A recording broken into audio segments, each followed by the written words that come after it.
আমরা যদি তৌহিদ আফ্রিদির channel visit করি তাহলে আমরা তার সর্বশেষ ভিডিও দেখতে পাবো 2024 সালের মে মাসের। এরপর থেকে 1 বছর হয়ে গিয়েছে তার চ্যানেলে আর কোনো ভিডিওই আসেনি, যেটা দেখে অনেকের মনে প্রশ্ন আসতেই পারে তাহলে কি তৌহিদ আফ্রিদির ইউটিউব ক্যারিয়ার শেষ? আসলে সে প্রশ্নের ক্লিয়ার উত্তর পেতে হলে আমাদেরকে তার বিরুদ্ধে ওঠা অনেক আগের একটা কথার রহস্য উদ্ঘাটন করতে হবে। সেটা হলো সে কি আসলে নিজের যোগ্যতায় ইউটিউবার হয়েছে নাকি তার বাপের টাকা আছে বলেই এতটুকু আসতে পেরেছে। তৌহিদ আফ্রিদি যখন ইউটিউবিং শুরু করেছিল তখন বাংলাদেশের মানুষ মাত্রই নতুন নতুন ইন্টারনেট ব্যবহার করা শুরু করেছে। তখনকার সময় অনুযায়ী সালমান মুক্তাদির, তাহসিন হাসান, আসিফ আজাদ, শামীম সরকার ও তৌহিদ আফ্রিদি এদেরকে বাংলাদেশের একদম প্রথম সারির কন্টেন্ট ক্রিয়েটর হিসেবে গণনা করা যায়। এখানে একটা বিষয় খেয়াল রাখবে, আমি কিন্তু 2015 সালের আগের ইউটিউবারদের কথা বলছি। তখনও কিন্তু রাকিব হোসাইন, ফাহিম চৌধুরী এরা ইউটিউবে আসেনি, বা এসে থাকলেও তারা তখন স্ট্রাগলিং পিরিয়ডে ছিল। এরা কিন্তু তখনও সালমান মুক্তাদির, শামীম চৌধুরী, তৌহিদ আফ্রিদিদের মতো ততটাও মানুষের চোখের সামনে ছিল না। কিন্তু ওই সময় অন্যান্য নতুন ইউটিউবারদের তুলনায় তৌহিদ আফ্রিদি খুবই দ্রুত জনপ্রিয়তা পেতে শুরু করে, আর সেখান থেকেই তার উত্থান শুরু হয়। এবার এখানে আমাদেরকে একটা বিষয় ক্লিয়ার হওয়া দরকার, সেটা হলো একজন মানুষ টাকা দিয়ে কন্টেন্ট বানাতে পারে, কিন্তু টাকা দিয়ে কখনো দর্শককে সেই কন্টেন্ট পছন্দ করাতে পারবে না। মানুষের চাহিদা সে কখনো টাকা দিয়ে কিনতে পারবে না, আর এখানেই তৌহিদ আফ্রিদির যোগ্যতা চলে আসে। আর হ্যাঁ, এটা সত্য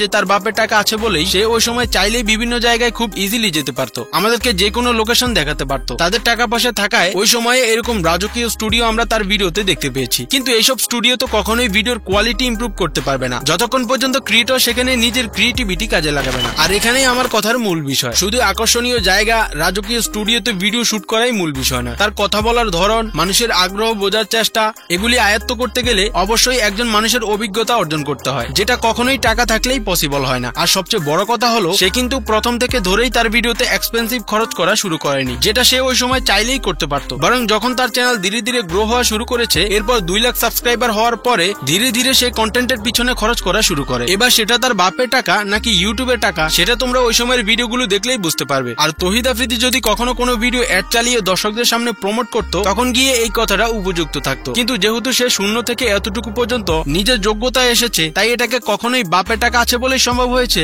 এই কথা বলে উড়িয়ে দেওয়া যায় না। এখানে যারা কমেন্টে অলরেডি আমাকে তৌহিদ আফ্রিদির দালাল বা ওকে তেল মারছি এরকম কিছু লিখতে যাবেন, তাদেরকে আগেই বলে দিচ্ছি যে ভিডিও এখনো শেষ হয়নি, তাই পুরোটা দেখুন, এরপর কমেন্ট করবেন। এবার আসি তার কামব্যাক করা প্রসঙ্গে। প্রথমে বলে রাখি, জুলাই আন্দোলন নিয়ে তৌহিদ আফ্রিদির অবস্থান কতটা খারাপ বা ভালো সেটা তোমরা সবাই কম বেশি জানো, তাই আমি সেটা নিয়ে আলোচনা করে অযথা ভিডিও বড় করতে চাই না। জুলাই আন্দোলনের পর আজকে প্রায় 1 বছর হয়ে গিয়েছে। এর মধ্যে তৌহিদ আফ্রিদি ফেসবুকের মাধ্যমে কয়েকবার চেষ্টা করেছে আবারও তার সেই পুরনো অবস্থান মানুষের মাঝে ফিরিয়ে আনতে, যেমন কখনো ধর্ষণ বিরোধী আন্দোলন প্রমোট করে, আবার কখনো ফিলিস্তিনি কন্টেন্ট প্রমোট করে, যেগুলি সবসময় মানুষের আবেগের বিষয়। এমন জায়গায় সে বারবার হিট করার চেষ্টা করেছে, কিন্তু যতবারই চেষ্টা করেছে ততবারই সে এরকম কমেন্টের রিপ্লাই পেয়েছে। আরেক দিক থেকে দেখতে গেলে এসব মানুষের গালিগালাজ তৌহিদ আফ্রিদির উপর দেওয়া একদমই ঠিক আছে, কারণ যেই দেশের স্বৈরাচার গত 16 বছর ধরে মানুষকে গুম করেছে, আয়না ঘরে মানুষকে নির্যাতন করেছে, আলেমদেরকে জেলে ঢুকিয়ে ফেলা হয়েছে, দাড়ি টুপি দেখলেই শিবির ট্যাগ দিয়ে যে কারো উপর নির্যাতন করা হয়েছে, সেই সময় কোথায় ছিল তৌহিদ আফ্রিদির এসব আবেগী পোস্ট? এখানে আমি যতই চেষ্টা করছি তার বিরুদ্ধে কিছু না বলার, কিন্তু তার কর্মকাণ্ডের কারণে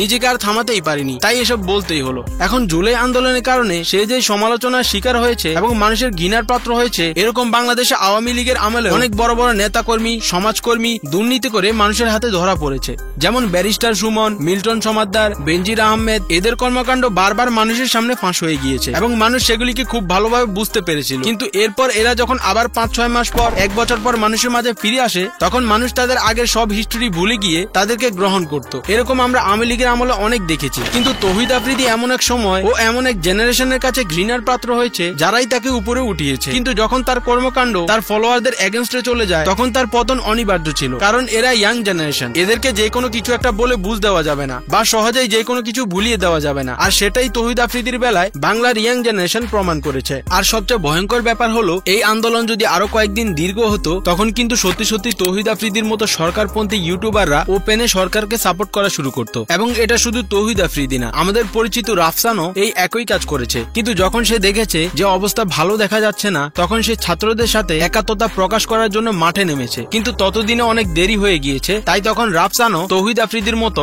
অনেক হেটের শিকার হয়েছে, যেটা অবশ্যই সে ডিজার্ভ করে। এখন তোমরা যদি চাও রাফসানের কুকীর্তি নিয়ে আমি আলাদা একটি ভিডিও বানাই, তাহলে তোমরা অবশ্যই কমেন্টে জানাও, আমি সেটাতে তার আরো বাটপারি একদম ক্লিয়ারলি তুলে ধরবো। তো যাই হোক, তৌহিদ আফ্রিদি যেই কাজ করেছে সেটার বিচার কি হওয়া উচিত বা তাকে কি করা উচিত, এগুলি নিয়ে আমার কোনো মন্তব্য প্রকাশ করতে চাচ্ছি না। তার সম্পর্কে আমরা অনেকদিন থেকে জেনে এসেছি যে সে আন্দোলনে কি ভূমিকা রেখেছে, তাই এই বিষয়ে আর কথা বেশি বলার দরকার নেই। কিন্তু ভাই, এত কিছুর পরেও তৌহিদ তৌহিদ আফ্রিদি বিভিন্ন ভাবে তার ফিরে আসা নিয়ে হাইপ তৈরি করতে চাচ্ছে, যাতে মানুষ তার আগের সব বিষয় ভুলে গিয়ে আবারও আগের মতো তাকে সাপোর্ট করে। আর এই টেকনিক যে কাজ করবে সেটাও আমি ভালো করেই জানি, কারণ আমাদের দেশের অধিকাংশ নেটিজেনরা মানুষের পার্সোনালিটির উপর ভিত্তি করে কন্টেন্ট দেখে না, তাদের শুধু বিনোদন প্রয়োজন আর সেটা পেলেই হয়। যেটার প্রমাণ হলো আজকাল বিভিন্ন নিউজ চ্যানেল তারা যেসব শো আয়োজন করে সেখানে সব টিকটকারদের আনাগোনা। কোনো ক্রিয়েটিভ ইউটিউবারকে কখনোই আমি ওইসব জায়গায় দেখিনি। আর যারা এইসব টিকটকারদের চোখ বন্ধ করে ফলো করে তাদের মাথায় অতটুকু ক্রিয়েটিভিটি নেই যে তারা তৌহিদ আফ্রিদির কামব্যাক করার পিছনে নিজেদের পয়েন্ট অফ ভিউ তুলে ধরে অন্যায়ের বিরুদ্ধে প্রতিবাদ করতে পারবে। এখন এটা মানে এই নয় যে সবাই তৌহিদ আফ্রিদির মতো ব্যাকগ্রাউন্ড ভুলে গিয়ে তাকে গ্রহণ করবে, কিন্তু তার অন্যায়ের বিরুদ্ধে তারাই প্রতিবাদ করতে পারবে যারা সারাদিন টিকটকে সময় নষ্ট করে না, যারা অন্ধভাবে যে কোনো টিকটকারদের ফলো করে না, যারা এই মুহূর্তটা চাইলে টিকটকে কাটাতে পারতো, কিন্তু তারা নিজেদেরকে চেঞ্জ করার জন্য, নিজেদের লাইফে কিছু করার জন্য